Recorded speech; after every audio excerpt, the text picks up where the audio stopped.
Selamat pagi semuanya, selamat datang di acara Bonjer Update. Apa sih itu Bonjer Update gitu ya? Nah, Bonjer Update ini adalah suatu sarana publikasi dari Pusdiklat Kominfo yang menyampaikan perjalanan Pusdiklat selama 1 bulan, kemudian di bulan berikutnya mau ngapain aja sih Pusdiklat Kominfo. Nah, kali ini saya Yuliar Magdalena Zega yang akan memandu talk show Bonjer Update. Di episode pertama ini, kita sudah kedatangan Kepala Pusdiklat Kementerian Komunikasi dan Informatika, Bapak Dr. Andes Basosale, MIKOM. Di episode kali ini, kita akan membahas dan mengulik apa sih Pusdiklat itu, kemudian perannya Pusdiklat itu di mana gitu ya. Lalu program Pusdiklat apa saja, sampai kepada target capaian Pusdiklat itu sendiri. Nah, di sebelah saya sudah hadir Kepala Pusdiklat Kominfo, Bapak Dr. Andes Basosale, MIKOM. Selamat pagi Pak, selamat datang. Terima kasih. Nah, sebelum kita membicarakan topik yang akan dibahas, mungkin Sobat Pusdiklat ini bisa tahu nih Pak, kok Bapak bisa sampai di Pusdiklat Kominfo ini tuh gimana ceritanya? Karena seingat saya Bapak tahun 2021 nih baru bergabung di Pusdiklat Kominfo. Ya, baik. Makasih Bu Zega. Mungkin saya singkat-singkat saja karena perjalanan cukup panjang ya. Dari sejak 1997 ya. Tapi secara fungsi saya melaksanakan tugas di awal-awal itu sebagai periset. Jadi saya adalah peneliti bidang komunikasi dulu di Badan Litbang SDM.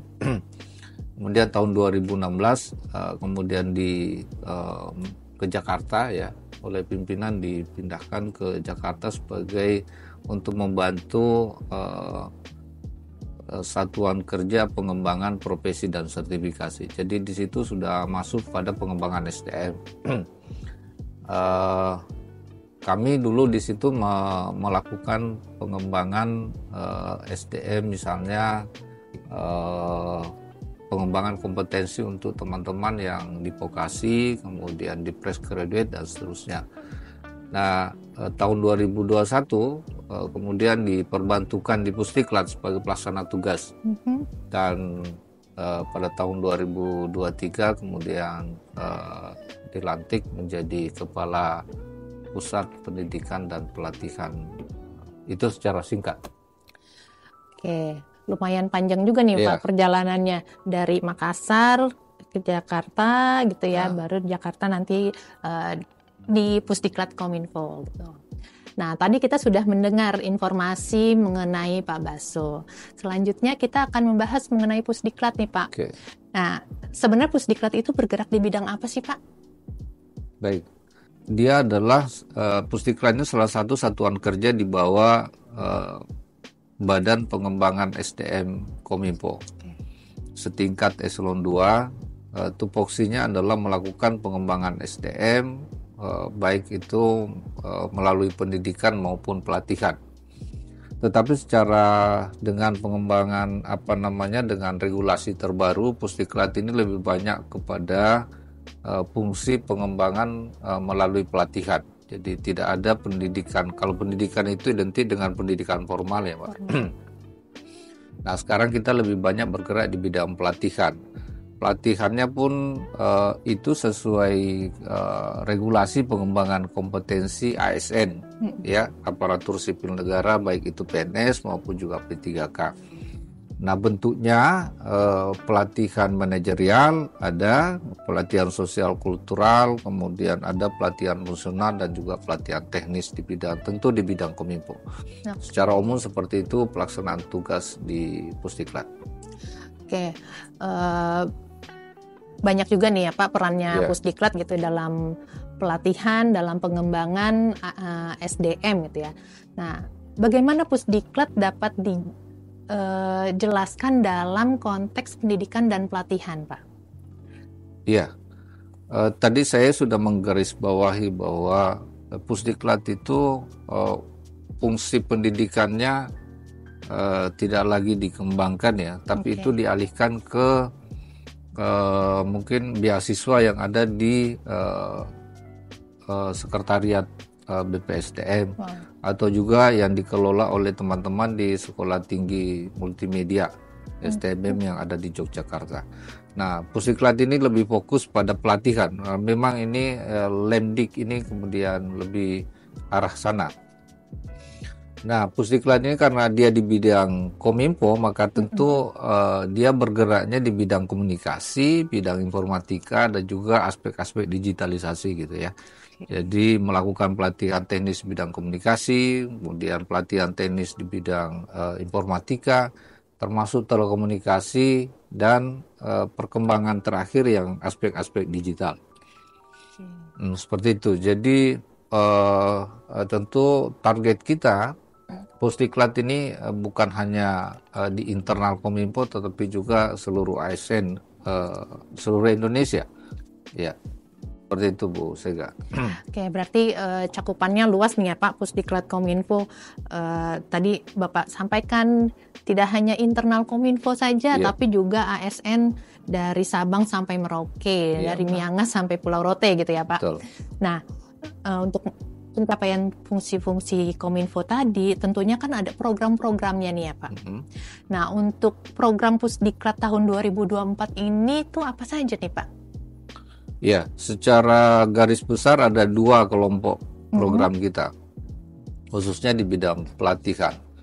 Pertama, program pelatihan untuk kepemimpinan, ya, kemudian kepemimpinan digital.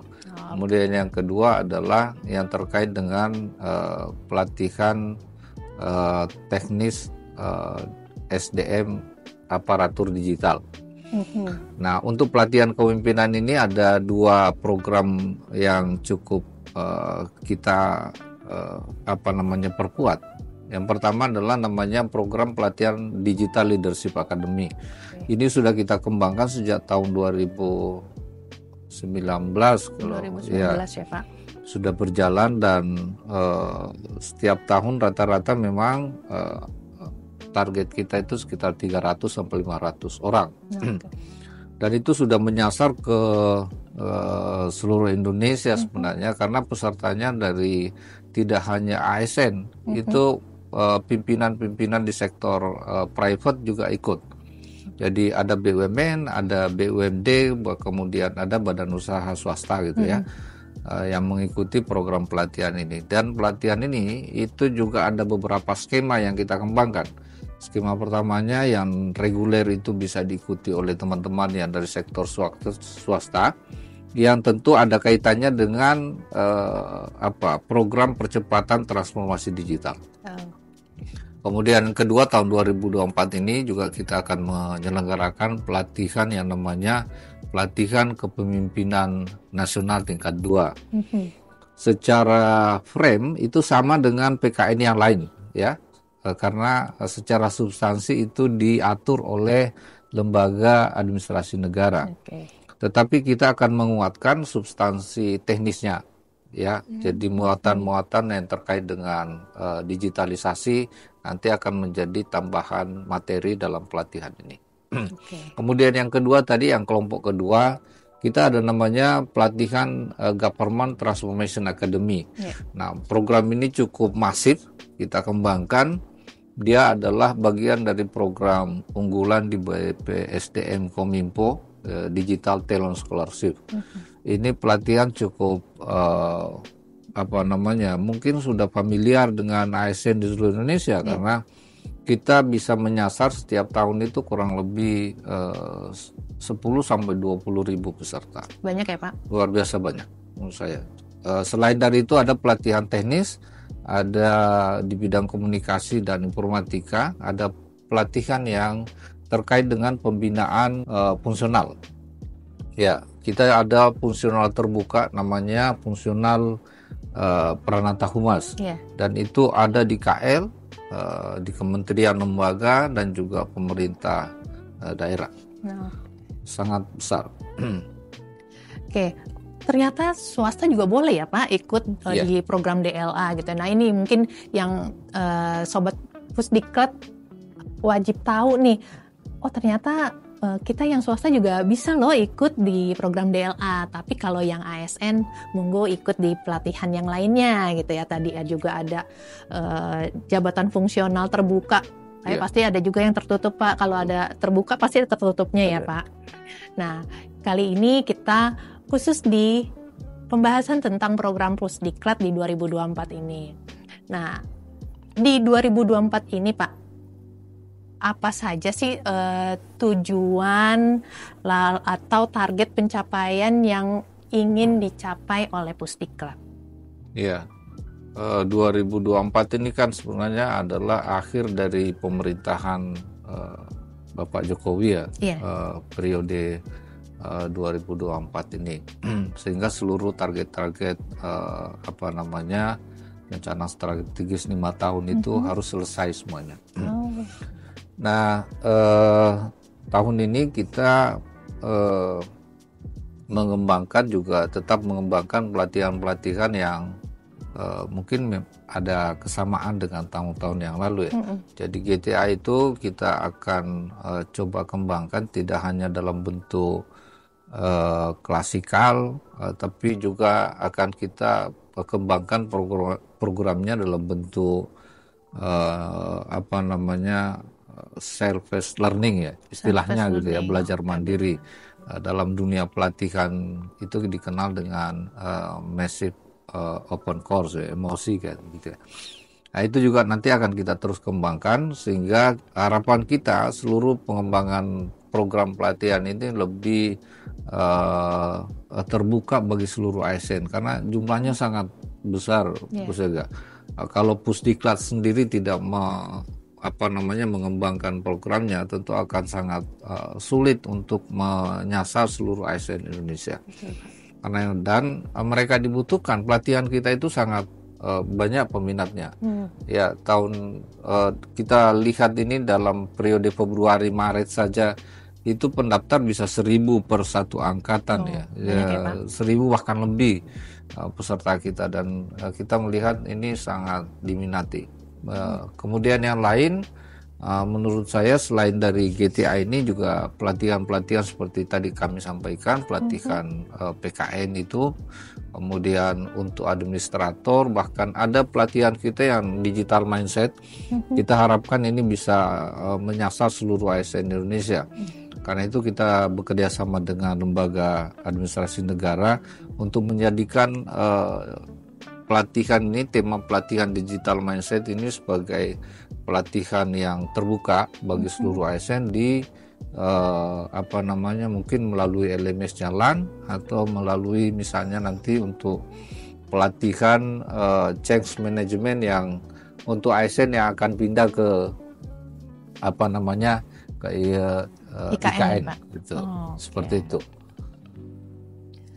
Oke, semakin dalam semakin menarik gitu ya. Nah, ini kan sudah memberikan pelatihan untuk ASN se-Indonesia gitu ya. Lalu bagaimana nih Pak untuk pengembangan pegawainya gitu ya Pak? Juga kalau untuk peserta tadi kan, untuk peserta pelatihan di luar Kominfo mungkin banyak gitu ya Pak, di GTA itu salah satunya. Nah, untuk pegawainya sendiri gimana nih Pak? Iya, tentu ini juga sangat penting ya, bukan hanya kita mengembangkan kompetensi ASN eksternal. Eksternal itu saya batasi yang di luar Pusdiklat.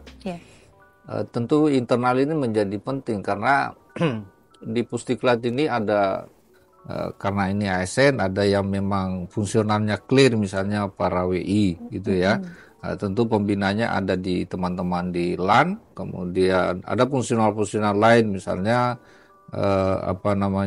fungsional analis kebijakan, kemudian kepegawaian dan seterusnya. Tentu kita juga bukan hanya pembinaan fungsional, tapi juga kami dorong untuk bahkan kalau ada yang mau sekolah, beasiswa dan seterusnya, kita sangat mendorong mereka untuk terus belajar. dan pelatihan-pelatihan yang sifatnya teknis, misalnya bahkan misalnya mengelola studio, ya kita juga dorong teman-teman juga bisa belajar gitu ya, karena ini memang perkembangannya sangat menantang, khususnya dalam aspek-aspek menyiapkan bentuk-bentuk pelatihan yang terdigitalisasi.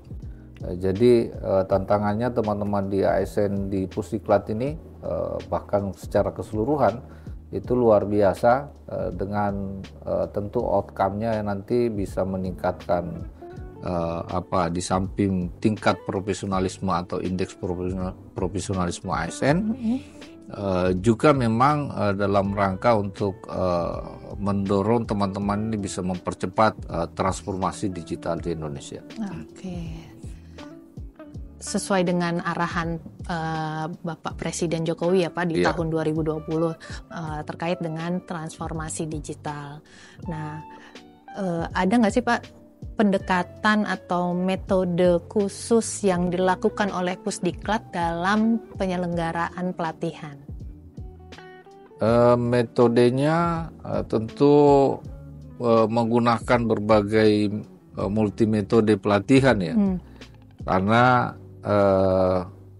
ada yang klasikal. Kalau misalnya memang pelatihan itu membutuhkan bentuk-bentuk pelatihan yang hands on dan belum siap dengan tadi yang saya sebut dengan learning, belajar mandiri gitu ya. Tentu kita selenggarakan dulu dengan metode klasikal. Bahkan tidak hanya yang online ya, dalam menggunakan platform daring, tapi juga ada pelatihan-pelatihan offline yang diselenggarakan di Pusdiklat, termasuk juga pelatihan-pelatihan yang seperti pengadaan barang jasa. Ini juga untuk penguatan kinerja organisasi, bahkan misalnya pengelolaan kepegawaian, semacam penguatan bahasa gitu ya, bahasa Inggris, bahasa asing dan seterusnya. Itu juga terus kita kembangkan. Dan memang kita berharap ke depan penguatan seperti LMS itu lebih banyak, dan ini semakin kita kembangkan untuk bisa menyasar lebih banyak ASN untuk bisa belajar pelatihan-pelatihan di bidang komunikasi, informatika, dan digital. Oke, terima kasih Bapak. Ada nggak sih Pak kira-kira inovasi yang akan dilakukan oleh Pusdiklat dalam penyelenggaraan pelatihan? Karena kan biasanya tuh kan tadi seperti yang Bapak bilang online, offline gitu ya Pak. Iya. Kira-kira ada inovasi khusus Pak? Iya, sesuai dengan kebutuhan sekarang, mungkin lebih banyak kalau kita seperti lihat di contoh ya di ruang guru gitu ya, itu lebih mudah orang belajar, lebih kapan dan dimanapun bisa belajar. Kemudian contohnya di Udemy itu, di sana sangat banyak, mohon maaf kalau saya sebut merek ya, tapi saya kira contoh-contoh itu perlu kita adaptasi. Pusdiklat ini dengan menyasar, kalau kita misalnya kebutuhan pegawai ASN saja misalnya 4 jutaan lebih gitu, ya tentu kalau hanya bentuk-bentuknya klasikal ya seberapa banyak yang bisa kita lakukan. Iya, betul Pak. Kemudian tentu pemberdayaan lembaga-lembaga pelatihan yang ada di pemerintah daerah ya, misalnya BPSDM di provinsi, itu juga kita dorong supaya mereka juga menyelenggarakan pelatihan-pelatihan ini. Tentu nanti supaya dia terstandarisasi, ada istilahnya namanya akreditasi lembaga program gitu kan, supaya pelatihan-pelatihan ini terstandar, jadi sama model penyelenggaraannya. Saya kira itu perlu ya, jadi kemitraan menjadi penting, melibatkan seluruh stakeholder termasuk teman-teman BPSDM di daerah.